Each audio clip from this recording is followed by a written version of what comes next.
Ljudi, nije sve izgubljeno. Kako su se naši borili u ona vremena, borit ćemo se mi u ova.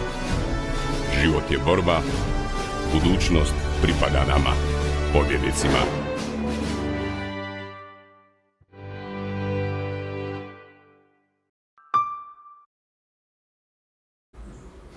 Dragi prijatelji, moj današnji gost je bosansko-hercegovački književnik i publicist Fatmir Alispahić. Gospodine Alispahić, dobar dan i dobrodošli. Dobar dan, bolje vas našao. Dolazite nam iz Tuzle, pa evo ja samo ću par riječi da vas predstavim kroz jedan kratki uvid u vašu biografiju. Dakle, autor ste 27 knjiga, 1000 radijskih i TV emisija, 50-ak scenarija, 4 izvedena dramska teksta, čak 2 muzikla, nagrađivani ste za poeziju, prozu, novinarstvo. Imali ste emisiju Deftera Hefte, to bi kao bio neki tjedni pregled, kad bi preveli s turskoga, ne? Tu je virtualni muzej genocida nad Bošnjacima, više dokumentarnih filmova, emisija Kultura sjećanja, obrađivali ste teme vezane uz Domovinski rat i Vukovar. Autor ste spomenika civilnim žrtvama na Tuzlanskoj kapi, evo baš je danas godišnjica Srebrenice, bio sam tamo na aerodromu Dubrave kad su dolazile žene, kad su se uspjele provući kroz one srpske položaje, pa su cijela ona livada je bila puna šatora, ne? Tako. To je baš bilo. Dobro, o tome ćemo, evo da završimo tu dio. Dan sjećanja, jedan od priređivača ste tog zakona za žrtve totalitarnih režima, a zamjerili su vam odnos prema žrtvama Blajburga o kojima ste govorili u više emisija. Uz to obrađujete teme jugoslavensko, komunističko, udbaško nasilje i huda jama itd. Pa evo, gospodine Alispahić, ajmo krenuti odmah od Željka Komšića. Ne?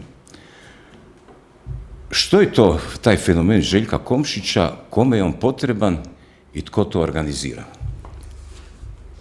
Kad bi Željko bio Šaban, tad nam ne bi bio taman. Ovo su stihovi iz jednog mog soneta. Jer uprkos tome što sam napisao mnogo tekstova o tom fenomenu, vidio sam da ljudi ne razumiju, onda sam pokušao da govorim stihovima. Dakle, da se Željko Komšić ne zove Željko, već da se takav isti zove Šaban, nikad ne bi bilo tog fenomena. Dakle, Bošnjaci su ugledali Željka, koji kao voli Bosnu i Hercegovinu i koji je zapravo simulakrum, lažna priča o građanskoj Bosni i Hercegovini, koje ne može biti ako ćete vi ugrožavati pravo jednog naroda da bira sebi svog predstavnika. Dakle, vodio sam godinama kampanju da Bošnjaci ne glasaju, da ne čine to izborno nasilje nad Hrvatima. Čak sam 2010. godine napisao tekst pod naslovom Bošnjaci prave hrvatski entitet. 16 godina poslije, dakle, mi možemo ustanoviti da ako neko napravi treći, takozvani hrvatski entitet, to će biti Bošnjaci.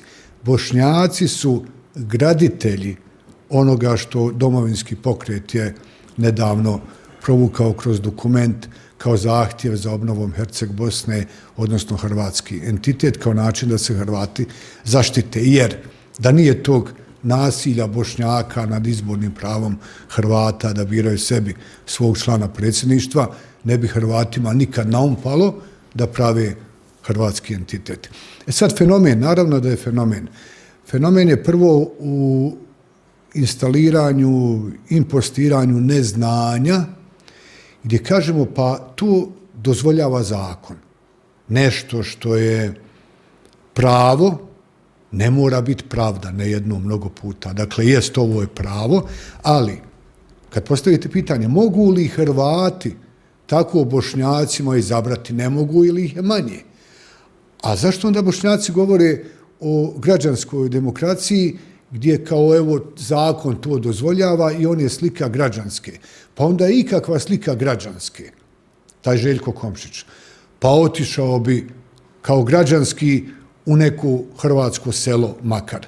Ne bi ga Hrvati svi listom prezirali. Ne bi se dešavalo da se dogode neki katolički blagdani, a da on nema gdje otići, ni u jednu župu, jer Hrvati ga preziru. I to silno nasilje, to insistiranje na nasilju, ta jedna, moram kazati, morbidna zadovoljština, što mi Hrvatima biramo predstavnika, je proizvela neviđene probleme i neviđene štete za Bošnjake, s tim što mislim da se ne radi tek o nečemu što je nesmotreno, tek tako. Radi se o jednoj strategiji i o tome sam govorio. Dakle, napisao sam, moram kazati, desetine tekstova, snimio desetine TV priloga na ovu temu, godinama već to radim, ali posljednje vrijeme sam govorio o tome da se iza ovog nasilja nad hrvatskim pravom, za legitimnim predstavljanjem, da se krije zapravo jedna perfidna strategija tjeranja Hrvata u takozvani hrvatski entitet, kako bi Bošnjacima ostao takozvani bošnjački entitet ili kako to Bošnjaci posprdno zovu Fildžan država. Zašto? Bošnjaci ne žele da žive u rezervatu, sasvim logično. Imaju brojnu, ogromnu dijasporu na zapadu od koje žive. Mnoge obitelji žive od te dijaspore. Hoće da su otvorene granice, hoće da komuniciraju, hoće da putuju, hoće da žive evropski način života i Bošnjaci sami po sebi, logično, ne žele da budu u getu, ne žele da budu u rezervatu, ne žele da budu separirane od bosansko-hercegovačke države koja je uvjet bošnjačkog opstanka. Ali bošnjačka kleropolitička oligarhija, ta kleropolitička mafija, koja je konektirana na neke vrlo sofisticirane obavještajne centre, ona to radi kako bi imala čiste ruke od tog zločina.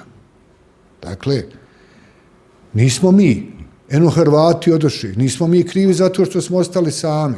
Mi smo htjeli građansku Bosnu, Hrvati neće građansku Bosnu, Hrvati hoće treći entitet i zapravo postižemo cilj u rukavicama, čistih ruku, gdje ostajemo u Fildžan državi, što je cilj neootomanske politike Tajpa Erdoana, velikoturske politike, i što je cilj kleropolitičke mafije kod Bošnjaka, koja je zainteresirana za sve što je izvan legalističkih normi, kako bi imala privatnu državu gdje će sprovoditi teror, kao što se već sada sprovodi u krajevima sa bošnjačkom većinom, i gdje će moći nesputano da pljačka taj narod. Većina njih ima nekretnine po Turskoj, imaju rezervnu domovinu, oni Tursku zovu svojom majkom, i to što će uništiti jedan narod, što će ta bošnjačka kleropolitička oligarhija uništiti bošnjački narod, njih apsolutno ne zanima. Znači, Turska ima interes da Željko Komšić bude izabran na taj način, da se stvara antagonizam između Bošnjaka i Hrvata i da se Hrvati što više isele. I čemu bi služila takva onda jedna federalna jedinica gdje bi onda Hrvati možda bili na nekoj simboličkoj brojčanoj razini koja bi dakle bila, kako vi kažete, Fildžan država. Kakve bi koristi od toga Turska imala? Turska bi imala političke koristi, jer svaka velika sila koja drži do sebe želi da dobaci izvan svojih granica, posebno ako to postoje neki povijesni historijski refleksi, ta neootomanska aspiracija da svjedočimo da smo veći od svojih granica i da svjedočimo da smo u Evropi svoji na svome. Dakle, da smo u Sarajevu domaćini. I to je snažna poruka turskoj naciji da Recep Tayyip Erdogan pravi predizborne skupove u Sarajevu, kada mu Njemačka ne dozvoljava da pravi te skupove, onda on dođe u Sarajevo i pravi taj skup u Evropi za svoju stranku. Dakle, Turska ima itekakav interes. Dakle, svaki veliki mali imperializam ima interes da svjedoči svoje prisustvo izvan granica svoje države od Amerike, Rusije, Irana i tako dalje. Ima li tu još nekih igrača koji su zainteresirani za takav slijed događaja? Vidite, stvari treba logički posmatrati. Dakle, Rusija je zainteresirana da pređe Drinu i da ima svoj utjecaj u Republici Srpskoj koju smatra svojom stečevinom preko Srbije. Od stupnja poremećenosti bošnjačko-hrvatskih odnosa ovisi stupanj neovisnosti Republike Srpske, stupanj haosa kontroliranog, gdje onda se otvara prostor Turskoj da i Turska ima nešto svoje. Kad se vratite na migrantsku krizu, na migrantsku invaziju, vi ćete uočiti da su i Rusija i Turska bili na istoj strani igre protiv europskih interesa i interesa Bosne i Hercegovine. Da je Turska upuštala migrante prema Europi, da je Srbija ih upuštala prema Bosni i Hercegovini, da ih Republika Srpska nije htjela primati, a pazite onda s druge strane da je islamska zajednica držala hudbe i vršila propagandu kako su to bošnjačka braća u vjeri koje smo mi u ime Allaha dužni da primamo, a zapravo se radilo o banditima i vjerovatno o ostacima poražene ISIL-ove ogromne vojske. Dakle, govorim ovo kao jednu ilustraciju da vidite koliko je sve to koordinirano i usmjereno protiv interesa Bosne i Hercegovine i protiv interesa bošnjačkog naroda. Dakle, bošnjački narod je orijentiran prema evropskim vrijednostima, a bošnjački put ka Evropi ide preko Hrvata i preko dobrih odnosa sa Hrvatima. Što je jača federacija, što su jači bošnjačko-hrvatski odnosi, to je jača Bosna i Hercegovina. Zato govorim, radi se o logičkim aksiomima. Što više poremetite bošnjačko-hrvatske odnose, to je slobodnija Republika Srpska i to je otvoreniji taj projekat te Fildžan države, odnosno velikoturske kolonije. Sve ima i svoju genezu. Dakle, nije to sve od jučer. Imate taj događaj iz 2017. godine kada bošnjačka politika odustaje od bošnjačke satisfakcije i zadovoljava velikosrpsko zločinstvo time što miniraju reviziju tužbe za agresiju i genocid protiv Srbije. To je priznao i Bakir Izetbegović. To su priznali i drugi, i Aleksandar Vučić, kome je Bakir Izetbegović poslao dvojicu emisara u Beograd da mu kažu da ne brine, da od revizije tužbe nema ništa. To je do sad najveća unutarnja izdaja bošnjačkog naroda od te kvazi bošnjačke politike. Ali postavlja se pitanje zašto? Koji račun? Dakle, ne možeš tek tako izdati žrtve Srebrenice, Prijedora, Foče, žrtve genocida. Zašto bi ti tek tako izdao reviziju tužbe i nagradio Srbiju? Koji je to dil? O čemu se radi? Radi se o turskoj intervenciji. Turska je kreator tog dila i realizator tog dila. Zašto? Zato što ćemo mi Bošnjaci, kad kažem mi Bošnjaci, mislim na tu kleropolitičku oligarhiju SDA, mi ćemo pomoći Srbiji da oslobodimo Srbiju od odgovornosti za genocid, a da vidimo šta ćete vi nama pomoći.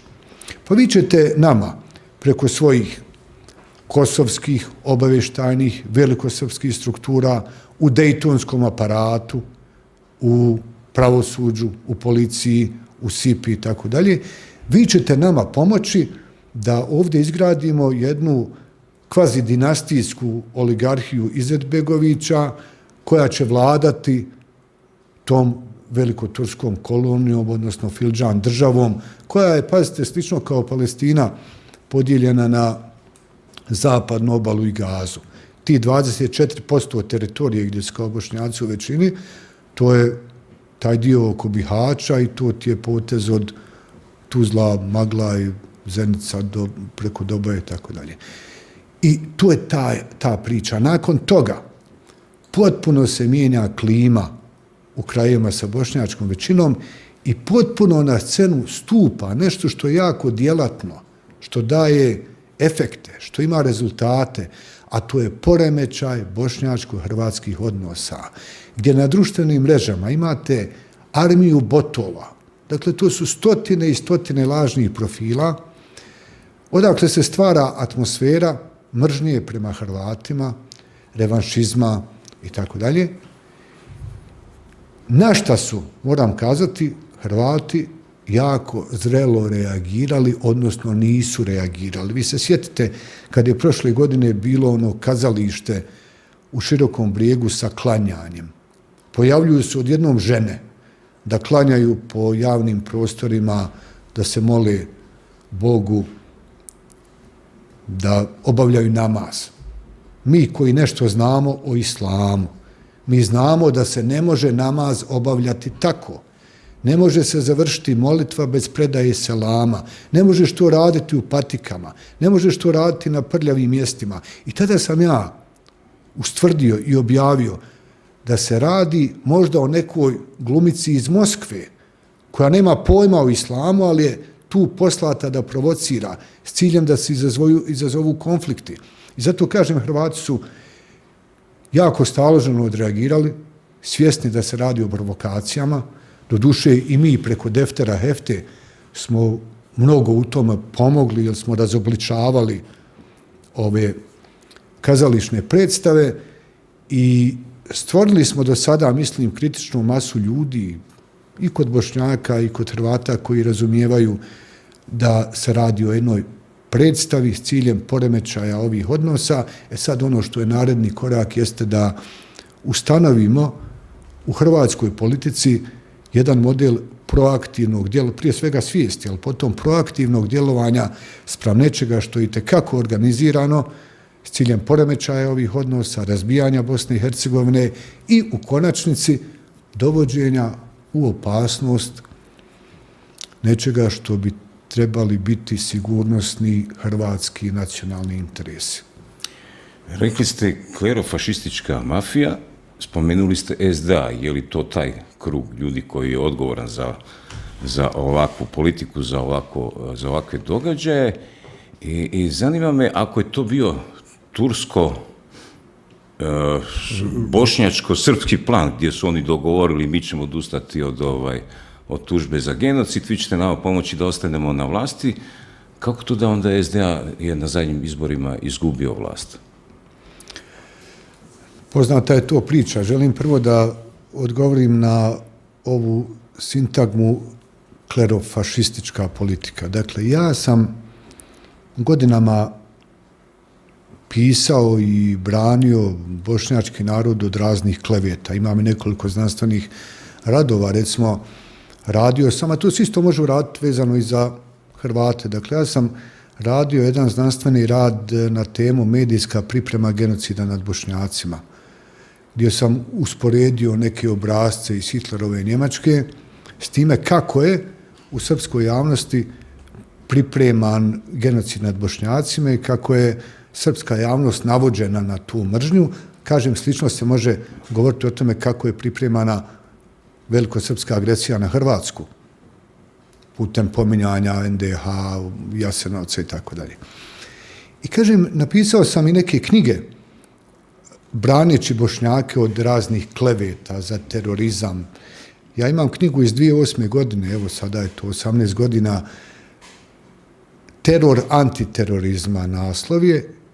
Prva knjiga o izmišljanju takozvanog islamskog terorizma sa tezom da je izmišljanje takozvanog islamskog terorizma opasnije od terorizma, jer nas čini obnevidjelim za terorizam. Dakle, mi smo imali nakon 11.9. i onoga što se desilo u Sjedinjenim Američkim Državama, imali smo pojavu dodvoravanja Americi kroz razne primjere izmišljanja. Bilo je mudžahedina u Bosni, bilo je upliva i Al-Kaide, i znamo neke pojave, ali je isto tako bilo jako mnogo izmišljanja. Ovo je digresija koja se tiče ove sintagme o klerofašizmu. Isto tako, napisao sam mnogo tekstova tvrdeći da u bošnjačkom narodu se ne može zaleći fašizam. Zašto? Zato što su Bošnjaci programom svoga opstanka usmjereni ka Bosni i Hercegovini, a Bosna i Hercegovina ne može opstajati bez tolerancije. Dakle, Bošnjaci uvijek moraju imati korak više u toj inicijativi ka pomirenju, kako bismo gradili, obnavljali mostove, jer da bi nešto bilo fašističko, ono mora biti separirano od tih vrijednosti i od vrijednosti tolerancije. No, samo u jednom slučaju je moguće da se okoti bošnjački klerofašizam ili kvazibošnjački. A to je u slučaju ukoliko Bošnjaci odustanu od Bosne i Hercegovine. Ukoliko se pojavi ambicija za separatizmom unutar Bosne i Hercegovine, onda će to značiti da bošnjačko društvo postaje zatvoreno društvo, više ne usmjereno na srpsko i hrvatsko društvo, više ne usmjereno na toleranciju, na multikulturne vrijednosti, na prožetosti bosanskog duha, već zatvoreno kako? U islamizam. Dakle, ne može drugčije. U islamističkom konceptu bošnjačko društvo postaje fašističko društvo. Ali, ono što Bošnjaci možda tek sad počinju razumijevati, svaki taj fašizam, bilo da se radilo o Hitleru ili nekome je usmjeren protiv svog naroda, dakle, od fašizma nacionalnog prvo strada taj narod. I od tog bošnjačkog klerofašizma u tom zatvorenom krugu neće stradati ni Srbi ni Hrvati, već će stradati Bošnjaci. Kao što danas Bošnjacima ne prijeti nikakva opasnost, ni od Srba, ni od Hrvata, ni od četnika, ni od ustaša. Bošnjačkom narodu isključiva opasnost prijeti od te velikoturske kolonije, od te privatne, kvazidinastijske Fildžan države, od islamizma koji se instalira, dakle islamizam i islam nisu isto. Islam je moja lijepa vjera, a islamizam je zloupotreba moje lijepe vjere, jer se hoće u ime islama da se nekog ubije, da se nekog prebije, da se nekog dovede u red, da se neko zatvori i tako dalje. To je islamizam. ISIL koji je postojao nije islam. ISIL je fašizam. ISIL je islamizam. Taj ISIL je razarao muslimane, nije nikog drugog. Jel kad ISIL ispalio ikakvu raketu na Izrael? Nije. A sa tim narativom je kao nastao, već je ISIL terorizirao muslimane. Ovo, ako se ovdje realizira kao Fildžan država, kao privatna država Bakira Izetbegovića, pa od tog zla će prvo stradavati Bošnjaci. A kad uđete u analizu od 2017. do danas, već sada imate čitav niz primjera koji svjedoče da od tog zla, te privatne države koja ima privatno pravosuđe, privatnu policiju, gdje je hodža šef policije, pa od tog zla stradavaju samo Bošnjaci. I mislim da se mnogi Bošnjaci bude, ali su isto tako prestrašeni od količine zla koja je već sad uvezena u to što možemo zvati fildžanističko društvo. Dobro, pitao sam kako to da su izgubili zadnje izbore, što se dogodilo? SDA i njihova ekipa. Pa vi znate da je tu bilo nekih intervencija od strane visokog predstavnika, veoma je jak utjecaj islamske zajednice, veoma je mala izlaznost na izborima, tako da to nije prava slika i realna slika i možda tek na ovim izborima, kako će biti digitaliziran taj proces, ljudi budu motivirani da izađu. Ali su oni mogli mobilizirati dovoljan broj, ono što kažu kod nas, uhljeba. Dakle, onih koji su interesno vezani za SDA, za islamsku zajednicu, to su cijele obitelji, familije i tako dalje, da oni izađu i da to bude ta kritična masa koja je i dalje opasnost za Bošnjake. No, oni iako su izgubili izbore, sad se desio jedan drugi proces koji moramo analizirati, iako su izgubili izbore, Oni su stvorili paralelne paradržavne, paraobavještajne strukture i neovisno od toga što je trojka na vlasti, oni vladaju i dalje jer su sistemom duboke države preuzeli razne funkcije u policiji i pravosuđu, ucijenili mnoge ljude, imaju svoje tužitelje, mogu raditi šta hoće, mogu montirati procese i tako dalje. A recite, za izbor Željka Komšića na mjesto člana predsjedništva potrebno je, 180-200 tisuća bošnjačkih glasova, ako sam dobro izračunao. Ne? Znači, to je ipak jedan veliki broj. Zanima me kako običan čovjek, bošnjak, musliman, kako on gleda na taj fenomen, na tu ideju da se pomoću Željka Komšića uzima ta hrvatska pozicija u predsjedništvu, jer to očito, ako je tu 200 tisuća glasova, znači to nije nisu svi oni interesno vezani za da je tamo neki vozač u općini i tako dalje. Ne? Kako to da je toliki broj ljudi ipak pristao sudjelovati u takvoj jednoj To je sjajno pitanje i nema jednostavnog odgovora. Odgovor je višeslojan. Dakle, radi se u jednom momentu o neznanju. Dakle, nema ko da rastumači. U drugoj liniji radi se o jednoj sofisticiranoj propagandi koja laže. Dakle, mediji lažu da je to izraz borbe za građansku Bosnu i Hercegovinu. Radi se o neshvatanju kakav problem to donosi. Potom imate neke obrasce i narativ koji je neodrživ. Kažu, pa nećete valjda da nama Čović sjedi u Sarajevu. Čovječe, pa što ti je više Čovića u Sarajevu, to ti je više Bosne i Hercegovine. Što ti je više HDZ-a u Sarajevu, više ti je Bosne i Hercegovine. Što je manje Čovića u Sarajevu, manje je Bosne i Hercegovine. I sad oni kažu, pa ne misliš da bude Čović? Pa bio je Dodik član predsjedništva, pa šta? Mogao se kretati u okviru svojih nadležnosti kao člana predsjedništva. Tako da su uspostavljeni razni kanali koji su trebali, i vjerujem sada uistinu organizirano, da gurnu Hrvate prema takozvanom hrvatskom entitetu za račun bošnjačke kleropolitičke mafije, koja bi tada imala čiste ruke pred Bošnjacima, jer bi kazali, evo, oduše oni, nismo mi mogli tu ništa. Mi smo samo htjeli građansku. A zapravo, kad usporediš kako građansku, da, to omogućava zakon. Ali građanski ti samo možeš djelovati prema Hrvatima i njima kao birat. Ali ne mogu Hrvati utjecati na to da se bira ko će biti izabran kod Bošnjaka. Tako da ima puno neznanja i puno, mislim, perfidnog, propagandnog, medijskog i obavještajnog djelovanja. Što mislite, hoće se sad na ovim izborima ponoviti ista situacija?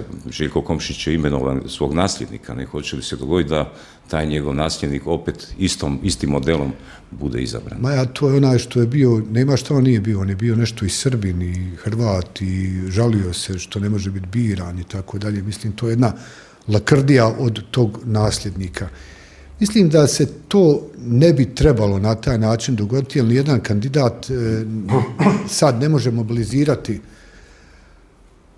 to kvazi patriotsko tijelo. Kažem, često patriotizam ne vrijedi ukoliko nije obrazovan i kulturan. Ne može patriotizam biti primitivan. Dakle, zato govorimo o kvazi patriotizmu, jer ovdje se nije razumjelo da je ovo nasilje i da ti time što biraš ili namećeš Željka Komšića, ti zapravo radiš u korist svoje štete i radiš protiv Bosne i Hercegovine. Radiš za treći entitet. Dakle, ne postoji sad ta figura toliko kičasta, jer Željko Komšić je apsolutni politički ili kvazi politički kič. Dakle, neko ko nema kapaciteta intelektualnih, političkih, obrazovnih da vodi tu priču ili da u punom kapacitetu mogao je ni drugčije raditi. Mogao je on pokušati graditi te mostove namjesto što se separirao i zatvorio u Sarajevsku čaršiju. Jel? Nema sad osobe koja može objediniti takav broj birača i ima ih nekoliko. Ono što sam ja zagovarao već kad imamo takvu mogućnost da vidimo šta ćemo sad, ako Bošnjaci budu glasali za Darijanu Filipović. Ajde da se iskupimo. Ajmo malo putevima katarze. Ajde malo da vratimo taj dug od 4 mandata Željka Komšića i 16 godina nasilja nad Hrvatima izbornog. Dakle, šta mislite sad ako se stvori kritična masa Bošnjaka, ima nekoliko ljudi već koji to zagovaraju, uglednih ljudi, kakav je univerzitetski profesor Skelić iz Zenice, koji otvoreno kaže ja glasam za Darijanu Filipović. Ja pozivam Bošnjake da glasaju za kandidatkinju HDZ-a. Pa da vidimo šta ćete onda. Ako ste po tom obrascu građanske, kao zakon dozvoljava, ok, zakon dozvoljava da glasamo mi Bošnjaci za Željka Komšića. Ali zakon isto tako dozvoljava da mi Bošnjaci vratimo na neki način dug Hrvatima i da relaksiramo te odnose i da glasamo za Darijanu Filipović. Dobro, o ovoj temi u zadnje vrijeme se dosta govori, pa pretpostavljam da i vaši bosansko-hercegovački mediji o tome govori, sad bez obzira koju stranu podržavaju, ali već tema je, kako bi rekao, na stolu. Ne? Mislite li da je ta činjenica možda proizvela kod jednog značajnijeg dijela bošnjačkih birača svijest da kažu, pa ajde, nije to u redu, pa ajde, neću više to raditi. Mislite da onda možemo očekivati promjenu? Mislim da proteklih, ajde da kažem, možda 2-3 godine su Bošnjaci u kritičnoj masi razumjeli kakav i koliki problem je njima napravio Željko Komšić. Ima tu još nekih faktora koji su bitni, možda indirektno djeluju, kao što je recimo sistem kontrole na granicama. Indirektno. Ti vidiš kad te neko malo uspori na granici, kako je teško. Pa smo imali problem sa vozačima kamiona. Pa imate jedan fenomen, isto tako zanimljiv, da je prošle godine samo 45% Srba u Republici Srpskoj podržavalo Evropsku uniju i eurointegracije. Sad je taj procenat 58%. I to se dovodi u vezu s time. Ma pusti, objesi Rusiju i Srbiju, čoveče, hoću da putujem, hoću da komuniciram, hoću da nemam problema na granicama i tako dalje. Dakle, i to možda indirektno djeluje, jer ne možeš ti dok ti se nešto ne oteža ugledat nešto drugo.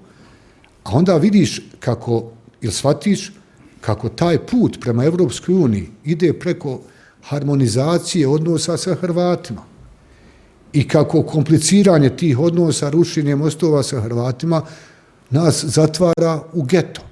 A što? Zbog Željka Komšića koji ne mrda iz Sarajeva, koji ne može doći u hrvatsko selo, čovječ. A recite, dakle, ta ideja trećeg entiteta, evo sad su HDZ i Domovinski pokret usuglasili stavove oko tog prijedloga, pa to sad ide, ne znam, neka rezolucija u Saboru na glasanje. A međutim, da bi se to operativno proizvelo na terenu, tu je sad potrebno puno više angažmana i Hrvata i Bošnjaka, valjda i nekih međunarodnih institucija. Što mislite, je li moguće da se napravi treći entitet u Bosni i Hercegovini za Hrvate i što bi to značilo? Je li to dobra ideja ili loša ideja? Pa jedno rekao vam je Haris Zahiragić na Hrvatskoj radioteleviziji, zamjenik Bakirov, kad je doveden u ovu veoma gledanu emisiju. One što je gledao u oči i rekao hrabro. Kaže, gledam oči i kaže, nema ništa od trećeg entiteta. Što je svojevrstan čin primitivizma i nasilja. Jer to je apsolutna nepamet. Dakle, ići uznos Hrvatima bez ikakve potrebe. Neko ko je dobrohotan, ko je pametan, ko želi dobro Bošnjacima i Hrvatima i Bosni i Hercegovini, ne bi to govorio. Jer samo dan prije te emisije je premijer Plenković kazao da je takvo što neizvedivo bez dogovora sva tri naroda. I neko ko je pametan i dobrohotan, ko nije primitivac, bi citirao premijera Andreja Plenkovića i kazao, pa nemam ja šta tu govoriti, evo, vaš premijer je kazao da to ne može bez dogovora tri naroda. I time bi stvari bile popeglane. Imamo još nekoliko tu problema, a odgovorit ću na to pitanje, naravno. Imate vi ovdje u Hrvatskoj ovog zastupnika Armina Hodžića. dakle, koji se u cijeloj ovoj priči, Zastupnik bošnjačke nacionalne manjine. da, u Hrvatskom saboru, dakle, u cijeloj ovoj priči on se postavlja kao advokat kleropolitičke mafije kod Bošnjaka, odnosno advokat SDA i advokat Sarajeva.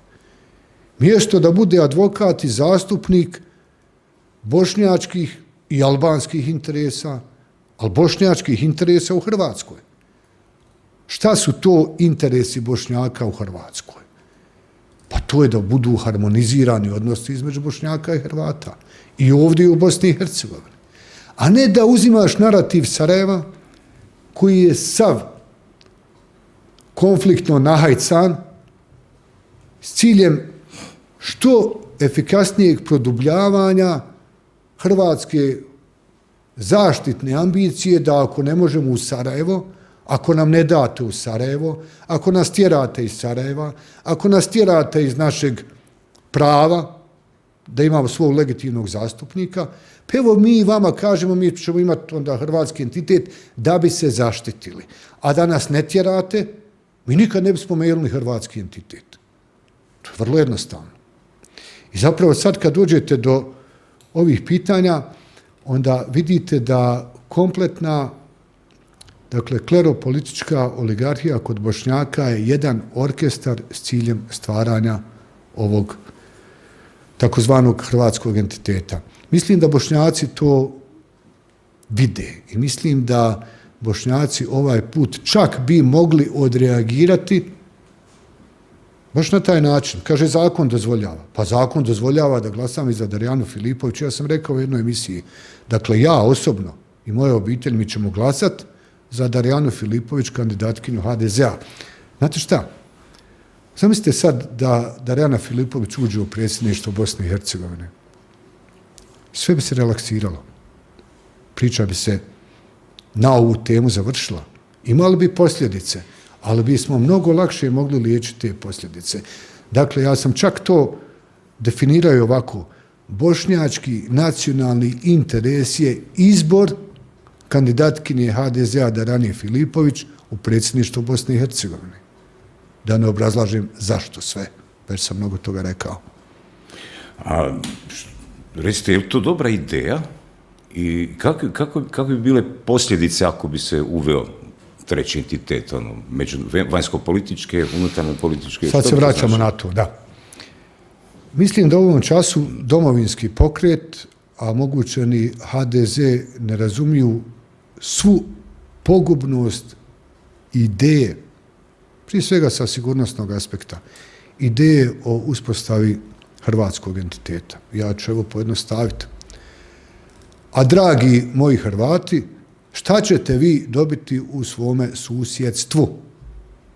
Dobiješ ti hrvatski entitet. Prije svega moraš znati da mnogo Hrvata živi u Tuzli, u okolini Tuzle, prema Brčkom, oko Gradačca, u srednjoj Bosni i tako dalje. To je jedna stvar. Šta s njih? Ali šta dobijaš kad ti dobiješ hrvatski entitet? Šta je, s čime graničiš? Sa Fildžan državom. Dakle, sa Bošnjacima koji su politički odustali od ideje Bosne i Hercegovine, od ideje te multilateralnosti, prožetosti, interkulturalnosti, svega što nas prožima, što nas čini kroz bosanski ili bosansko-hercegovački identitet, i neko ko je odustao od svoje domovine, on je uklet. Dakle, ukleta je i politika koja je odustala, ta SDA politika koja je odustala od realizacije, revizije, tužbe za agresiju i genocid, izdala žrtve, izdala satisfakciju i ona mora biti i po Božijim i svim drugim zakonitostima ukleta. Narod koji odustane od svoje domovine, taj narod je uklet. Taj narod se ne može ničemu dobrom nadati. Pogledajte Palestince, desetljećima istrajavaju na svojoj domovini i ginu u tom istrajavanju, smrvljeni.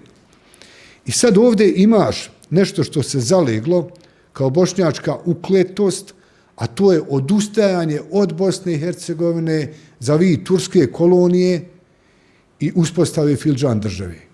Postavlja se pitanje, da li to što bi ostalo kao fildžan država, ta velikoturska kolonija, prvo, da li to uopće može opstati na duge staze? Drugo, da li to može išta drugo emanirati osim nasilja? Prije svega prema svom narodu. Kažem, kako je egzistirao ISIL kao jedan unutarnji terorizam? Kako danas egzistira Erdoganov režim sa 100.000 zatvorenih intelektualaca po zatvorima? A taj Erdoganov režim je i obavještajno, i paraobavještajno, i paravojno involviran u stvaranje ove fildžan države, gdje oni već imaju razgranatu mrežu svojih falangi, koje po liniji tog dila sa Srbijom štite srpske obavještajne i druge službe u Bosni i Hercegovini. Jer podržavaju stvaranje jedne paradržavne ili terorističke strukture koja će prije svega disciplinirati Bošnjake. Ne može ta struktura oslobađati ni Herceg Bosnu, ni Republiku Srpsku, ni postoji takva mogućnost. To je samo narativ potpaljivanja vatre kako bi se to raspalo. Ali to kad ostane, dakle, oni su već, kažem, preko turskih obavještajaca i drugih, čak imate jednu grupaciju Sivi Vukovi, koja u Evropi se tretira kao teroristička organizacija, a u Turskoj služi kao što imaju ovi čaci kod Vučića, batinaši. Dakle, oni su batinaši za discipliniranje u gluhu doba noći nekih turskih intelektualaca, slobodnih i tako dalje. To je kod nas danas uspostavljeno. Dakle, u krajevima sa bošnjačkom većinom to je uspostavljeno. I to ljudi treba da znaju. Da postoji mreža islamističkih falangi koja je usmjerena protiv bošnjačke slobode i protiv Bosne i Hercegovine i čiji je cilj da se uspostavi ta strahovlada kvazi dinastije Izetbegović uz sponzorstvo te velikoturske operacije, da se stvori ta turska kolonija, da Turska ima nešto svoje, da su svoji na svome usred Evrope, da mogu mahati turskim zastavama, kao što mašu turskim zastavama po Srebrenici. Kakve veze ima Srebrenica s Turskom, čoveče? Oni ubace turske zastave da mašu tamo. Kao što su sada, krajem 6. mjeseca, imali defile ceremonijalnog turskog vojnog orkestra Mehter kroz gradove sa bošnjačkom većinom. Šta to znači? Pa zamisli sad da dođu u Zagreb vojni orkestar vojske Srbije i da maršira. Pa gdje ti je sentiment prema teroru koji si pretrpio od te Turske, koji je srednjovjekovna Bosna pretrpjela od te Turske i Turska te još Bošnjače prodala za pare Austrije, ostavila te. Pa u Turskoj su bošnjačke izbjeglice, kad su tada, kad su bježale iz kraljevine SAS, je bio veliki teror nad Bošnjacima tada od strane Srba. Oni su morali promijeniti svoja imena, što neko ko zna konvenciju o genocidu zna da je to genocid, tjeranje iz identiteta. Dakle, nije ti Turska dala Bošnjačini da budeš Bošnjak u Turskoj sa svojim imenom, prezimenom, već ti je naložio da moraš odustati od svojih korijene, od svoga prezimena, da bi uopće tu živio. Turska je silna zla nanijela Bošnjacima. Na kraju, u vrijeme genocidne agresije 92-95, pa Demirel se dopisivao s Miloševićem. Turska nije ništa uradila, nigdje nisu izbjeglice gore stojale nego u Turskoj. Turska je jedina zemlja uz Srbiju, koja nije usvojila rezoluciju o genocidu u Srebrenici. Nema koje nije usvojio. Evo u Hrvatskom saboru je bila komemorativna sjednica vezano za 11. sve zemlje usvojile, Kanada, Amerika, Britanija, čitav niz događaja oko genocida u Srebrenici, ali nema službenog dokumenta zbog turskog genocida nad Jermenima. I ti računaš da je to tvoj prijatelj i ti računaš da će ta Turska tebe kao da zaštiti. Pa evo, dovoljno je vidjeti, postoje ti podaci, koliko Turska ulaže u Srbiju i koliko ne ulaže ovdje. Ovdje se radi samo o jednoj manipulaciji sentimentima i instaliranju uistinu svoje obavještajne i sigurnosne strukture, paraobavještajne i parapolicijske, koja treba da disciplinira Bošnjake da se ne bune protiv tog zla kome će biti izloženi i izloženi su već danas. Znači, mislite, ako bi se stvorila takav entitet za Bošnjake, da bi se u njemu provodio teror. Tko bi ga provodio i za koji cilj? Zašto bi trebalo Bošnjake u nešto uvjeravati, u nešto tjerati ili nešto im zabranjivati? I što bi to bilo? Prvo ćemo reći nešto na što ćemo se vratiti, a to je da bi hrvatsko gospodarstvo, koje je u mnogojima ponajviše oslonjeno na turizam, da bi pretrpjelo ogromne štete ukoliko bi neki turist, ne znam, Šved, Danac i tako dalje, znao da na 100 kilometara od Makarske rivijere imaš neki islamistički sustav koji je pun nasilja. Pa ćemo se na to vratiti, to je jako važno. Dakle, Bošnjaci su narod koji živi evropske vrijednosti. Nema nikakve razlike između običnog života svakodnevnice nekog Hrvata ili nekog Bošnjaka. Možda tek, kako su neki pisali, da ima, mislim da je Muhamed Filipović, naš ugledni akademik, to zapisao, da jedva 5% Bošnjaka su vjernici praktičari. Oni koji idu u džamiju, obavljaju namaz i tako dalje. 90% Bošnjaka, ali 95% Bošnjaka nisu to. I sad šta se događa? Neke perfidne operacije. Da Čović ide da o politici razgovara sa Reisulem Kavazovićem, koji, dakle, zastupa možda 5% tih koji su vjernici, džamijskih ljudi. Da ambasadori, da visoki predstavnik ide da razgovara sa Kavazovićem o politici, o ustavnim promjenama. I ovaj Kavazović valjda misli da je počastvovan time što on kao hodža ili ajatolak priča političke teme. Imate masu političkih tema i njihovih saopćenja. Islamska zajednica se ponaša kao politička organizacija. I radi se o percepciji, dakle, tog problema gdje mnogi ne vide problem ili neće da vide ili ga instaliraju takvog da je naš politički zastupnik hodža, kao što sad imate masu javnih funkcija koje obavljaju hodže.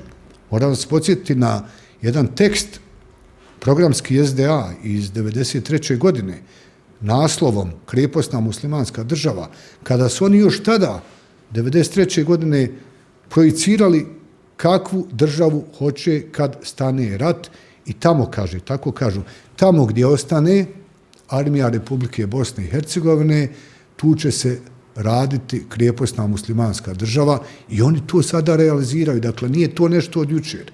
To je možda utihnulo u nekom periodu, ali je buknulo nakon ove 2017. godine i nakon što je Turska ušla sa tom svojom ambicijom. Ako je krijeposna, zašto bi to bilo loše?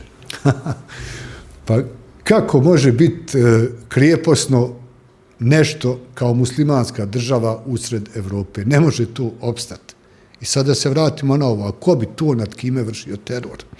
Dakle, svjesni su oni jako dobro da Bošnjaci neće u rezervat. Svjesni su jako dobro da Bošnjaci neće islamizam. Svjesni su jako dobro da Bošnjaci hoće jedan sekularni evropski poredak gdje je sasvim normalno, ko što je to bilo desetljećima ili stoljećima prije, da se u jesen pravi rakija, da se akšamluči, kako mi kažemo, za tu večernju seansu ispijanja pića. Dakle, ljudi piju, slušaju muziku, žive evropski život i sad ti dolazi neko ko tu želi da ti nametne da nema tih sloboda ili nema toga kako si do sad živio. Dakle, otpor bi postojao. A kako ćeš onda da suzbiješ taj otpor protiv islamizma nego nasiljem? A kako ćeš napraviti mrežu nasilja ako nećeš unaprijed indoktrinirati neke mlade ljude, uvezati ih u tu mrežu islamističkih falangi kakva danas postoji i kakvu sam ja na svojoj koži osjetio. Dakle, vidio koliko su oni mobilni. Evo jedna sekvenca. Kada sam se iz Sarajeva vraćao za Tuzlu, sa suprugom sam stao u objekat Al Maras u Olovu da popijemo kafu. Supruga otišla nešto da pogleda, ja sam tu stajao pred tim kafićem, neko ko je valjda domaćin u tom objektu, vidim, telefonira s nekim, rekao, ajde, gleda u mene i telefonira. Nije prošlo 6-7 minuta poslije. Mi smo sjeli u ovaj zatvoreni dio gdje se može pušiti. Kao u akcionim filmovima, 2 auta sa takozvanim vehabijama, brade do ovdje, se u škripu zaustavljaju pred tim objektom. 3 ostaju u jednom autu, 4 uliječu u taj objekat gdje smo mi. Jer je ovaj javio da sam ja valjda sam. I poslije će oni pisati po društvenim mrežama da su oni tu uletili da mene prebiju. A ovaj jedan kaže, ja bi te prebio štilom, namočenim štilom. Znate šta je štilo? Za lopatu, za ono da... Kaže, pa da ti ostanu po tijelu hematomi. I tako dalje. Dakle, ja sam vidio koliko su oni mobilni kad trebaju nekog izudarati. Kao što sam vidio i kako djeluje pravosuđe kad budeš kao novinar napadnut, a pravosuđe štiti napadače. Dakle, to je već zaživjelo u praksi. Taj mehanizam zastrašivanja Bošnjaka spram te ambicije da se uspostavi jedna privatna država. I kad kažete ko je na vlasti, dakle, uistinu je nebitno ko je na vlasti, jer su oni uspostavili sistem duboke države, kakva je postojala u vrijeme agresije na Bosnu i Hercegovinu, kada su se od strane terorističke organizacije Ševe, koju je kontrolirao Alija Izetbegović, dogodila mnoga politička, do danas nerazjašnjena ubistva. Pa smo imali poslije neka čudna ubistva, recimo nekog Sulejmana Redžića, akademika, koji je otišao kao da šeta i onda su ga našli u nekom kanjonu bačenog. Imali smo ubistvo Joze Leotara, do ministra policije, do danas nerazjašnjeno. Dakle, sve je to povezano na jednu paralelnu strukturu koja je djelovala i u toku rata, a koja je danas itekako opasna. I sad šta je bitno? Pretpostaviti da jedan islamistički, teroristički poredak, dakle ne islamski, ne muslimanski, ne bošnjački, već islamistički i teroristički, ne može proizvesti ništa drugo doli erupciju nasilja. Kad napravite jedan takav teren, onda će vam tu ubaciti se i neki režiseri nasilja koji će sad odnekle dovući, ja sad neću kazati odakle, je li Teheran ili je Tel Aviv, ne znam, pa postaviti bombe da bi to još buknulo. I ako sve to bukne, jesu ugroženi Bošnjaci, da, ali su ugroženi i Hrvati. I mislim da ovaj moment, ovo što sad govorimo, je nešto što apsolutno ne razumijeva hrvatska politika i hrvatska obavještajna i analitička zajednica kad idu za tim takozvanim hrvatskim entitetom, a ne razumiju da se hrvatska sigurnost gradi i brani, prvo ću kazati na Drini, sa proeuropskim konceptom ulaska i Srba u ovu priču, dakako, ali se u prvom redu ta hrvatska sigurnost gradi i brani kroz sigurnost i stabilnost i proeuropsku orijentiranost bošnjačkog društva. I kako je završilo to kad su ovi ušli tamo gdje ste vi bili u taj restoran? Pa ima nekoliko takvih situacija, evo ja ću dvije da vam opričam. Prva je ta da su oni ušli i našli se kao iznenađeni, jer bila je tu supruga moja i njena kolegica. A ta kolegica voli da zapali uz kafu, pa smo tu sjeli. A te takozvane vehabije, oni su poznati po tome što preziru duhan i ne daju pušiti i tako dalje. Odjednom oni, njih četvorica, ulaze u prostor gdje se puši. I kad su vidjeli da ja tu nisam sam, onda su kao zapodijeli neku priču između sebe, ko bi oni se nešto svađaju i tako dalje. Ali poslije, dan, dva su to objavljivali, da su me tu vidjeli i da me treba prebiti, da ja napadam Bošnjake, muslimane i tako dalje. A druga situacija je možda ilustrativnija, jer mene su 2.2.24. godine pratili BMW-om u Tuzli. Dvojica povratnika u činjenju krivičnih dijela, kasnije će se saznati. Dakle, jedan narkodiler koji je više puta osuđivan za trgovinu drogom i jedan, dakle, njegov brat koji je u hrvatskom selu Husino, pored Tuzle, pucao u nekakvog čovjeka da ga ubije. Dakle, takvi tipovi su mene pratili. I otvorili prozor i kaže, a ti si protiv bošnjačkog naroda, pa ne znam, na mene, pa me posuli nečim i tako dalje. Šta su vas posuli? Kao Red Bull je imao, pa posuo, pa otvorio. I sad da sam ja, zamislite, tu stao da se sad bijem s njima, a mogu obojice biti otac po godinama. On nema možda 30 godina, a kriminalci su skloni, eto, i ubistvima i koje čemu. I poslije će se desiti da taj snimak, kad ukucate, evo i gledatelji vaši, snimak napada na Fatmira Alspajića, ima taj snimak, vidi se. Na YouTube, jel? Na YouTube-u, ima 50.000 pregleda.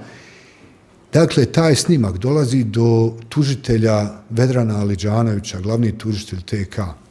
I znate što on piše? TK? Te Tuzlanskog kantona, Tuzlanske županije.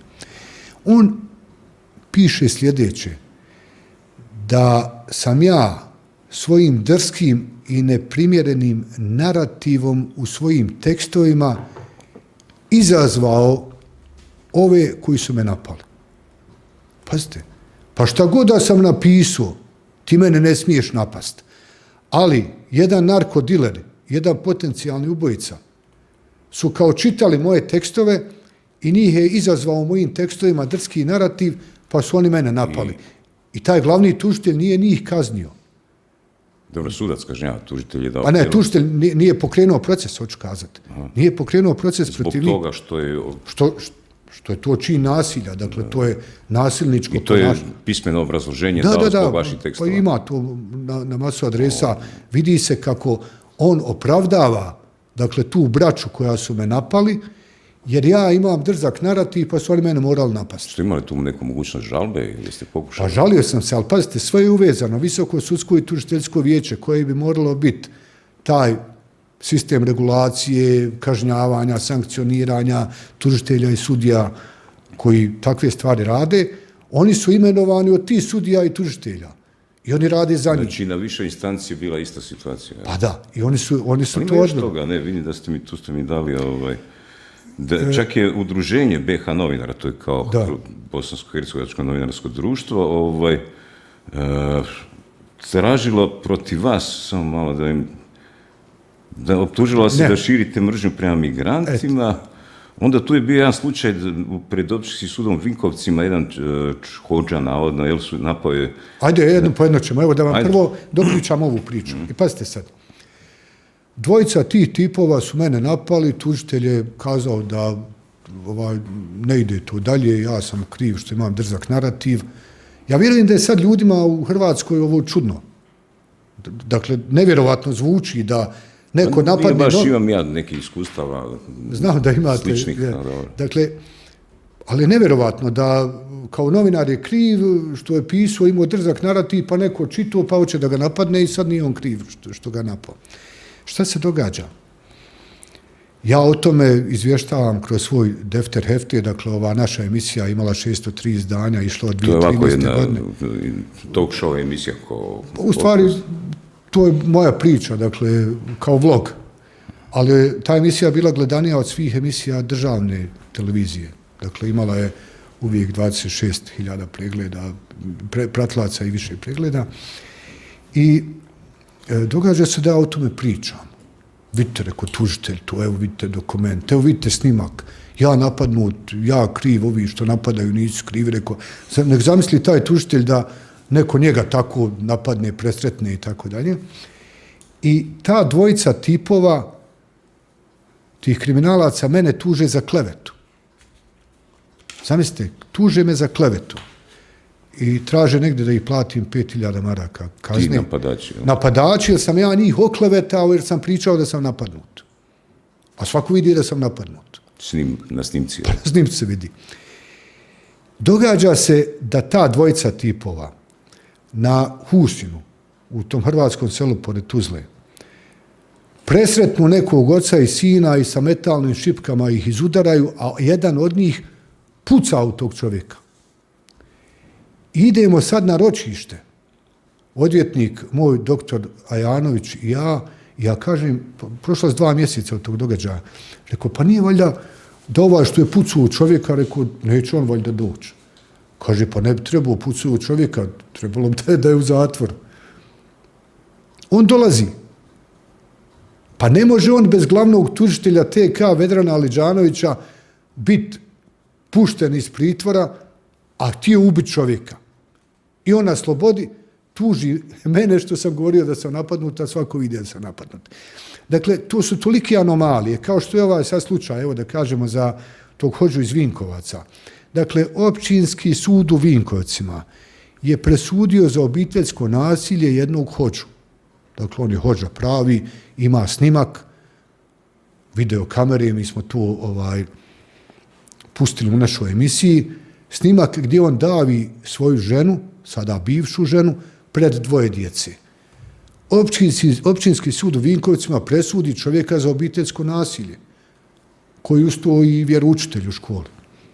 Mi o tome izvještavamo, evo snimak, evo vidite. Tuži me za klevetu.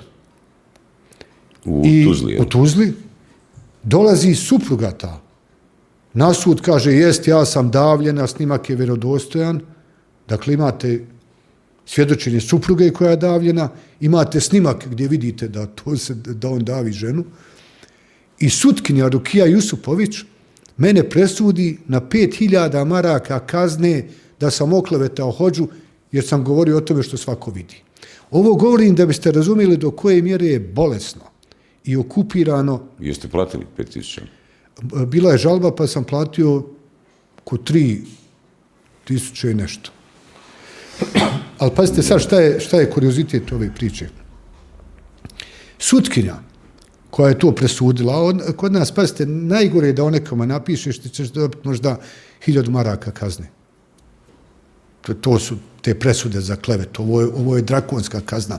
Dakle, nemoguća 5.000 maraka za klevetu, a za nešto što svako vidi. Sutkinja Rukija Jusupović je svastika od tužitelja Kasima Halilčevića koji je pokrenuo proces protiv mene zbog portala Antimigrant. To je žena od njegove, sestra od njegove žene. Da. No? I pazite sad, kao da postoje nekakvi stranački ili familijarni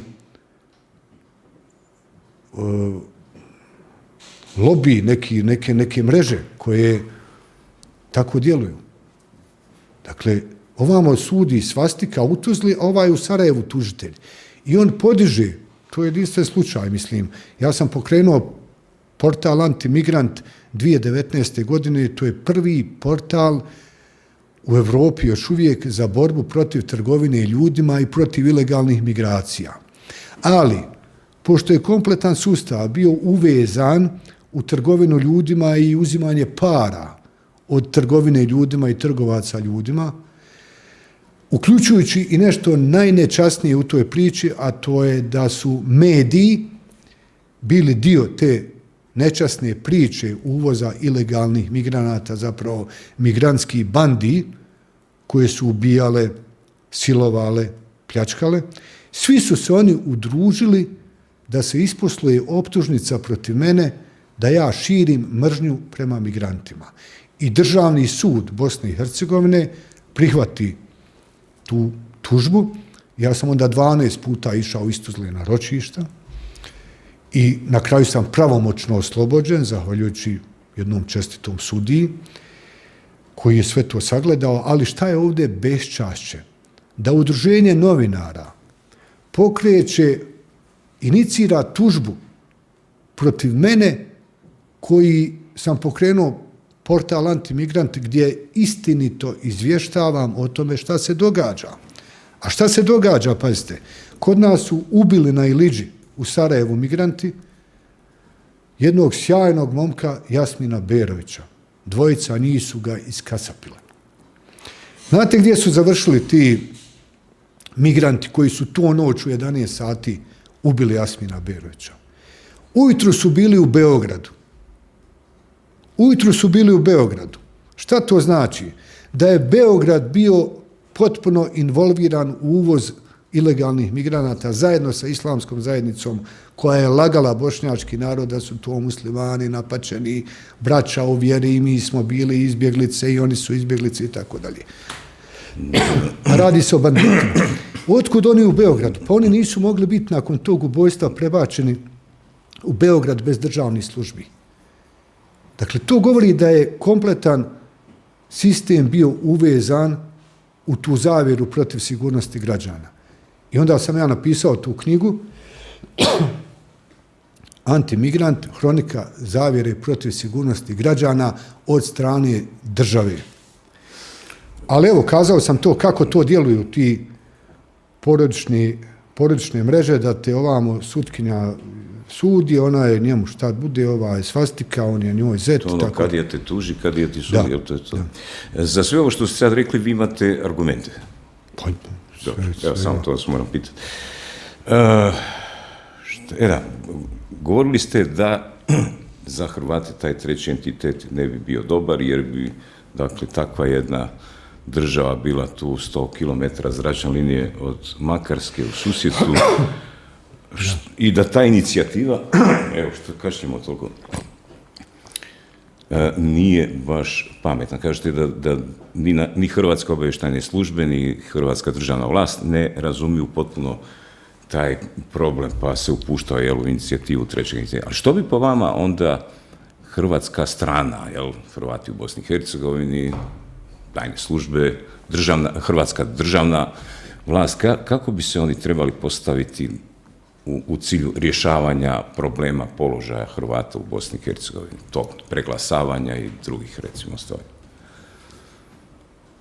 Prvo bi trebali razumjeti da se hrvatski interesi ne mogu braniti tako što ćete intervenirati novcem među Hrvatima. Koliko već se daje miliona za hrvatske projekte, sveučilište u Mostaru i tako dalje. Znamo sve to. To je sjajno. Sjajna je ta skrb i taj dio u hrvatskom proračunu koji ide za Hrvate. Ali sigurnost i stabilnost hrvatskih nacionalnih interesa u Bosni i Hercegovini se moraju graditi i braniti u tolerantnom, prijateljski raspoloženom bosansko-hercegovačkom društvu, ali to znači onda intervenirati izvan hrvatskog kruga. Evo mi možemo neke primjere postaviti. Recimo, imate nekolike medije u Bosni i Hercegovini koji su hrvatski, ali nemate tu nikad nijednog bošnjačkog autora. Recimo, mene su mnogo prozivali zato što sam u ratu i poslije bio suradnik hrvatskog glasnika, glasila Napretkovog, koji je izlazio u Tuzli, i sad ja imam neku akreditaciju hrvatskog glasnika, kao što imam 10-ak drugih, jer sam bio kolumnista mnogih novina, pa je tad bio običajno kao da ti dadnu. Mene su mnogo prozivali za to, ali pazite, ja sam kao Bošnjak bio još od 1992. godine autor i stalni suradnik hrvatskog glasnika, gdje imam preko 100 kolumni objavljenih. Suradnik i Napretka i nekih drugih projekata. Ja sad takvu praksu ne vidim. Dakle, ne vidim da je hrvatsko društvo u Bosni i Hercegovini otvoreno za Bošnjake. Da to bude isprepleteno. Zašto je to hrvatsko društvo, možda je to pravo pitanje, zašto je to hrvatsko društvo zatvoreno? Zašto su Hrvati zatvoreni? I u Bosni i Hercegovini, pa možda i u Hrvatskoj. Je li to možda neki obrambeni mehanizam Hrvatska? Pa sad postoji nešto što je možda tu transgeneracijsko ili transhistorijsko nasljeđe neke traume. Ja želim to tako da vidim. Da su Hrvati dosanjali jedan san koji je djelovao nevjerovatan, nemoguć, da će nekad imati slobodnu, kompletnu svoju Hrvatsku i da onda u strahu od onoga što je možda moglo biti drugčije su se zatvorili. Daj da to čuvamo. Ali ne možeš ti ni u biznisu ni drugdje to što imaš sačuvati u zatvorenosti. Dakle, ako ne cirkuliraju pare, nema biznisa. One se tope od inflacije ili ako ne cirkulira država u smislu izvoza svoga i brenda i ideje i otvorenosti za konkurenciju i tako dalje, onda se ona urušava. Tako se urušio komunizam. Komunizam je propao i atrofirao zato što je bio zatvoren za konkurenciju i zatvoren za drugčije mišljenje. I mislim da problem, ako bismo ga psihoanalitički detektirali, možda potiče od toga što su Hrvati dosanjali jedan san koji se činio nevjerovatan i ja moram to ponoviti što sam rekao mnogo puta. Dakle, mogu neki voljeti, ne voljeti doktora Franju Tuđmana, međutim, on je Hrvate doveo do takvog rezultata kakav je više od maksimalnog.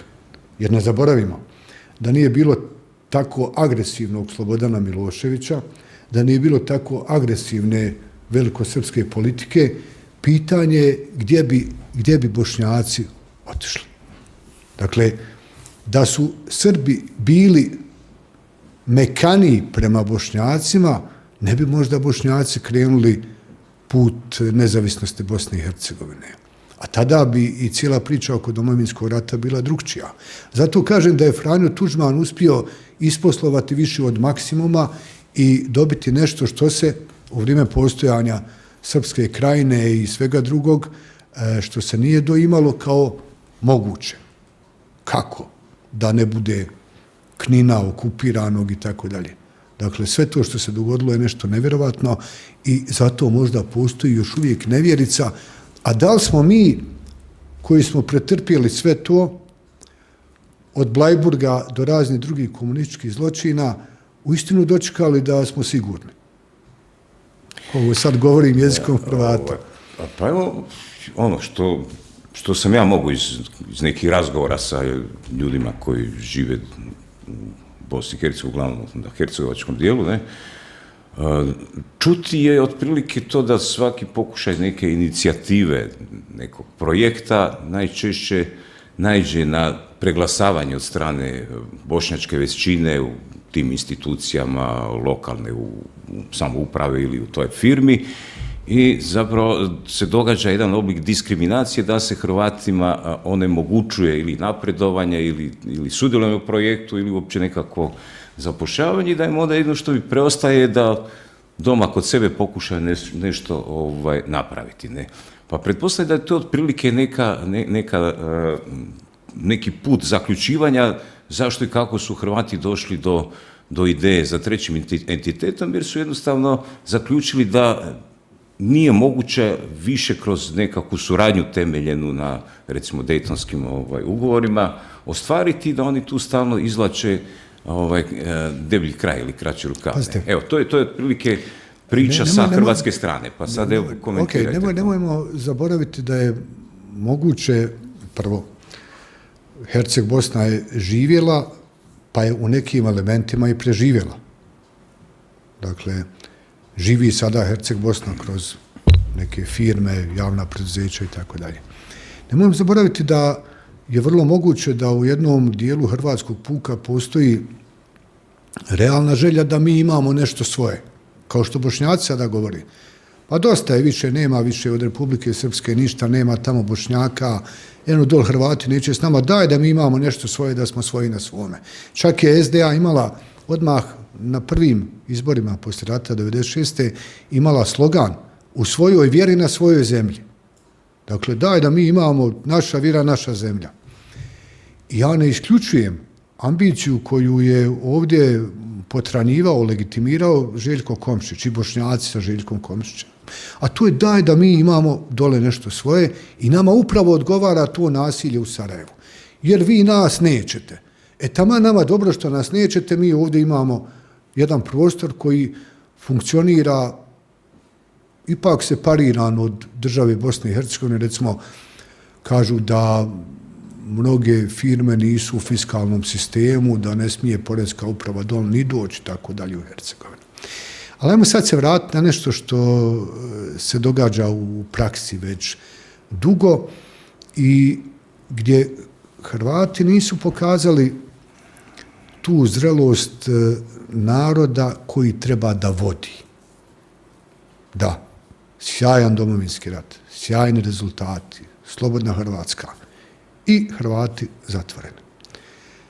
A kažemo, to je nešto onda što ne cirkulira, nema provjetravanja, nema ambicije za više. Evo, postavimo sad svakom Hrvatu pitanje, je li vam veća sigurnost da se Hrvatska brani na granicama ili Hrvatska sigurnost da se brani na granicama gdje žive Hrvati, ili vam je bolje da bude granica Evropske unije na Drini? Svako normalan će kazati da je bolje na Drini, nek da mi je Srbija pod nosom. Šta su oni htjeli s ovim migrantima? Pa ja sam govorio, Bihać je trebao biti prva linija odbrane ili napada Rusije na Evropu ili odbrane Rusije od Evrope, ako je neko planirao agresiju na Ukrajinu. Zato su uvoženi migranti. A jedan ugledni komandant iz Bihaća je kazao, oni se kreću kao vojne formacije. Oni su vojna formacija. Njima, kaže, može neko preko noći spustiti oružje da Bihać bude okupiran. Dakle, sve su to pitanja koja ukazuju da nije bilo proaktivnog i analitičkog odnosa hrvatske politike ili hrvatske obavještajne službe prema onome što su izazovi, a što je u neku ruku trebalo otvoriti Hrvate iz te zatvorenosti. Sad kad kažete kako. Evo vidite, ja sam svoje 3 djece odveo na mjesto jednog od najvećih bošnjačkih zločina nad Hrvatima. Bilo ih je nekoliko, ali u Grabovici su ubijeni Hrvati i Mladenka Zadro je bila beba ubijena. Tu ima jedan križ, jedan spomenik. Ja sam tu odveo djecu i održao djeci pred kamerom historijski čas. Tu se može i sad naći kad ukucate Fatmir Alspać Grabovica. I rekao, djecu, ovo je neko počinio u naše ime, a ovo nismo mi. I Bošnjaci nisu ovo. Ali da bi mi kazali da mi nismo to, mi moramo doći ovdje. Evo, mi smo tu došli kao obitelj. Ali jesu li ovdje došli bošnjački političari? Nisu. Ja sam još 2006. godine pozivao bošnjački političari, idite u Grabovicu. Vi se morate distancirati od toga tako što ćete tu biti svake godine. Idite u Vitez, gdje je ubijeno 8 djece, granatom armije Republike Bosne i Hercegovine. Ma niko da ode. Niko da ode. Ja sam vodio kampanju, godinama vodim kampanju. I onda se desi da ovaj ministar obrane Zukan Helez, zbog toga što ja pozivam Bošnjake na katarzu, kaže meni, dakle uputi jedno saopćenje, da ja negiram zločine nad Bošnjacima. Na što se otvori salvan, najgori, najmonstruozniji mogući prijetnji, da me treba ubiti i tako dalje. Sad, hajmo, evo ga, jedan Bošnjak, Fatmir Alspać, vodio svoje 3 djece u Grabovicu. Zagovarao da se ide u Vitez. Ima li takvih hrvatskih roditelja? Možda ima, ali ja nisam čuo. Ali ja bih volio da ima. Da li imamo problem 2 škole pod jednim krovom? U Travniku, u Stocu. Sad je nešto možda što Hrvatima ne godi da čuju. Ali problem 2 škole pod jednim krovom je problem toga što Hrvati neće da im djeca idu u školu sa Bošnjacima. Problem, dakle. Jer imamo u Stocu godinama je bio dom zdravlja, 2 doma zdravlja, 1 dom zdravlja je bio u nekoj garaži za Bošnjake. Treba li to čistom hrvatskom obrazu? Trebaju li elementi apartheida nečemu što je sjajna priča o pobjedi u Domovinskom ratu, o superiornosti, vojnoj, moralnoj, domoljubnoj, kako hoćeš, i sad ti sve to imaš jednu savršenu priču i ovamo kažeš, ne, mi hoćemo 2 škole pod jednim krovom, neću da moje dijete ide u školu sa Bošnjakom. Ili neću ja da Bošnjak ide u taj dom zdravlja, nek se on liječi u toj garaži. Dakle, postoje tu problemi gdje Hrvati nisu odreagirali u skladu sa povijesnom zadaćom, sa nečim što ih je Bog obavezao, tako da kažem. Nije ti Bog džaba dao pobjedu u Domovinskom ratu. Možda ti je dao pobjedu u Domovinskom ratu i zato što su dotad bile silne hrvatske žrtve komunističkog režima. Pa je taj san ostao da lebdi, da se ostvari. Ali kad ti je sad to Bog dao, ti moraš to prepoznat kao Božje davanje.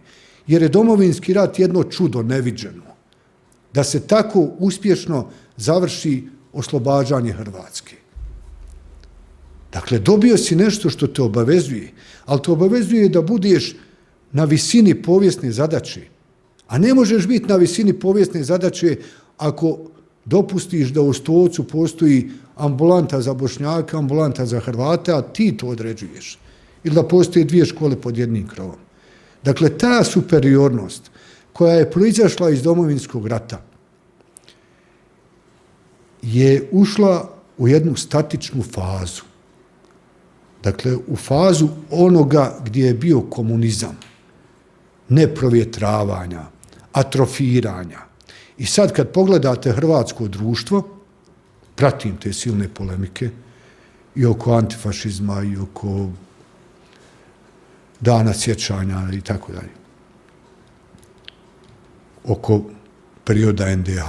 Dakle, ti pošto ne djeluješ proaktivno, tebi se onda stare bolesti vraćaju i multipliciraju i postavi nešto što otežava funkcioniranje društva, koje je moralo biti na visini onoga što te Bog obavezao kad ti je dao pobjedu u Domovinskom ratu. I ti umjesto da to nastaviš, da razumiješ, da pročitaš, da si obavezan, ti staneš prepadnut, da kao nešto nećeš izgubiti, vidiš šta smo dobili, čuvaj to. I onda se zatvoriš, a u tom zatvaranju onda u tvom susjedstvu rastu druge neke bolesti od kojih, tvrdim, je ugrožena hrvatska sigurnost. Ako, pazite, moram kazati koja je to plitkost. Ja razumijem motiv, povrijeđenost Hrvata da kažu maltretirate nas 16 godina. I ovo i kroz Dom naroda i tako dalje. Dakle, ne date nam da budemo jednaki u svojoj domovini Bosni i Hercegovini. Jednako voleći domovinski prostor. Jedno je domovinski prostor, drugo je to što Hrvati imaju Bosnu i Hercegovinu svoju domovinu. I ti meni ne daš da ja budem u Sarajevu. Pa dobro, ne daš mi da ja ima 3. entitet, ok. Ali da sa jedne ozbiljne razine, kakva je Sabor Hrvatske, kakav je domovinski pokret, da izađe nešto što je programski dokument za stvaranjem ozbiljnog hrvatskog entiteta i obnove Herceg Bosne, za mene to jedno sljepilo i govori o nemanju kapaciteta da se razumije ovo o čemu govorim. Jeste, u opasnosti smo mi Bošnjaci od bošnjačkog klerofašizma. Ali ako se ustanovi taj bošnjački klerofašizam, u opasnosti su i Hrvati u Bosni i Hercegovini, ali i Hrvatska činjenicom da će na 100 km od Hrvatske biti ono što je bilo u Siriji. Da. Sad vidite, kad razgovor krene ovakvim tokom, pa sad vi iznesete neke argumente, vjerojatno ću u komentarima biti sada reakcije na recimo taj slučaj u Stocu, zašto, kako ta ambulanta, 2 ambulante, kako ta škola, zašto ovo, dakle, što će vjerojatno unijeti neke, nisam upoznat s tim slučajem, pa ne, ali sigurno će to onda biti, to je zato jer su, ne znam, ovo ili ono. Ne. Pa će onda tu ići priča Hrvati su za vrijeme rata, 370.000 izbjeglica je bilo u hrvatskim hotelima, pa su se iz armije BiH liječili u Splitu, pa dok su žene Bošnjaka tamo se odmarali u hotelima, njihovi muževi su ubijali Hrvate, pa onda sva pomoć išla preko Hrvatske i tako dalje. A isto tako, na nešto od onoga što smo ovdje izgovorili, vjerojatno će sa bošnjačke strane krenuti argumenti koji će to objašnjavati sa drugog pogleda. Znate šta ću vam kazati? Kazat ću vam, a da smo mi Bošnjaci ostali u Jugoslaviji, to obično ide, mislim, pratio sam to, a da smo mi Bošnjaci ostali u Jugoslaviji, da mi Bošnjaci nismo krenuli put suvereniteta, ajde se sad vi Hrvati zapitajte šta bi ostalo od Hrvatske. To je to. Ali sad smo tu gdje jesmo. Da. Nisam završio, htio sam reći, dakle, izaći će puno argumenata koji će objasniti neka od tih ponašanja Bošnjaka za koje možda mi tu sad izgovaramo da nisu u redu. Ne? I dakle imamo tu jednu situaciju gdje je jedna i druga strana prilično, evo sad razočarana u drugu, osjeća da je druga strana nanijela nepravdu, ima za to neke čvrste argumente i sad su to onako dva zatvorena politička sustava, formalna, neformalna, ne. I sad je tu, što sad napraviti? Kako sada krenuti onaj prvi korak koji bi išao prema rješavanju tog problema? Ja ne znam, kroz povijest, budemo malo kasnije o povijesti, odnosi Hrvata i Bošnjaka, ne znam, jesu li ikad bili na lošijoj razini nego što su danas? Možda za vrijeme rata. A to je generirano, pazite. Dakle, stvara se jedna mržnja koja čini se nije postojala. Prvo mi moramo razumjeti ovo, da su filđanistički obavještajci, to je taj sraz rusko-turskog savezništva spram ovoga ambicije da se stvara ta turska kolonija koja opet legitimira srpski separatizam. Oni su vrlo ozbiljno. Dakle, postoji kompletna služba koja djeluje na podsticanju mržnje Bošnjaka prema Hrvatima. Možda i obratno. Nailazio sam i botove sa hrvatskim imenom. Dakle, jedna je, i to ja sad, ako nas gleda neko od hrvatskih obavještajaca, ne znam ko to radi u Hrvatskoj, i ne znam kako se to ne analizira. Evo ja vam kažem, ja sam analizirao. Dakle, tvrdim da postoji, da je na zlodjelu vrlo aktivna, svakodnevno aktivna, ozbiljna služba koja možda ima 300, 200, 100, 500 ljudi koji rade na odgajanju mržnje Bošnjaka i Hrvata. I sad, kad vi uđete, ne znam, na neku raspravu, pod neki YouTube snimak ili objavu na Facebooku, vi čitate, kaže Meho Mehić, Stipo Stipić, slika, sve ok. I vi kad pročitate, ne znam, ne mi, ali običan čovjek, neko ko nije u novinarstvu, kad pročita 20, 30 mrzilačkih komentara prema Hrvatima ili obratno, onda on kaže ovo je mržnja. Dakle, ja vas upozoravam da ne postoji mržnja među Hrvatima i Bošnjacima. Nema je. Ta mržnja je generirana kroz jednu vrlo sofisticiranu obavještajnu operaciju koja je na zlodjelu.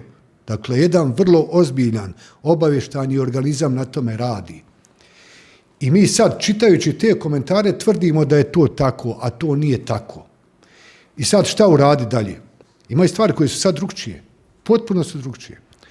Dakle, Bošnjaci su sada, posljednjih mjeseci, konačno razumjeli da ulaze u jedan ozbiljan, opak, totalitarni ambijent u kome neće imati individualnih sloboda, ukoliko ne budu vezani za Evropsku uniju. To se posebno osjetilo sa povlačenjem američke administracije iz upliva u bosansko-hercegovačku realnost i tada je sve to ojačalo. Dakle, ta nesloboda je itekako ojačala posljednjih mjeseci. Bošnjaci su postali toga svjesni. Kao što mislim da Hrvati sada postaju isto tako toga svjesni, ovoga o čemu govorim, da nema njihove sigurnosti ako i budu imali uza se Siriju, Palestinu, ISIL. Jer vidite, taj organizam, fildžan države, on ne može funkcionirati kao demokratski organizam, kao organizam slobode, pravne države i tako dalje. On je u startu usmjeren ka ugrožavanju ljudskih prava. To je ono što se dešava kod Erdoana. A Erdoan je mentor Bakira Izetbegovića i te duboke države i feldžanističke strukture. Dakle, Bošnjaci sada postaju svjesni, nema ništa od evropskog života, nema ništa od rakijskih kazana, nema ništa od muzike, nema ništa od pravne sigurnosti, ima teror. I zato su Bošnjaci apsolutni partner i zainteresirani da se naslone na hrvatsku želju ili volju da se evropskim vrijednostima intervenira u ovaj prostor gdje se zapravo uspostavlja jedan totalitarni, rigidni poredak kao recimo u Čečeniji što postoji. Ok, mislim, kad sam pitao kako to riješiti, što bi bošnjačke, tko uopće može predstavljati ovakav bošnjački svjetonazor koji vi sada tu prikazujete, pretpostavljam zastupljate, ne? Tko uopće u političkom prostoru to može artikulirati i što bi on trebao učiniti, a onda isto tako s hrvatske strane što bi se trebalo napraviti?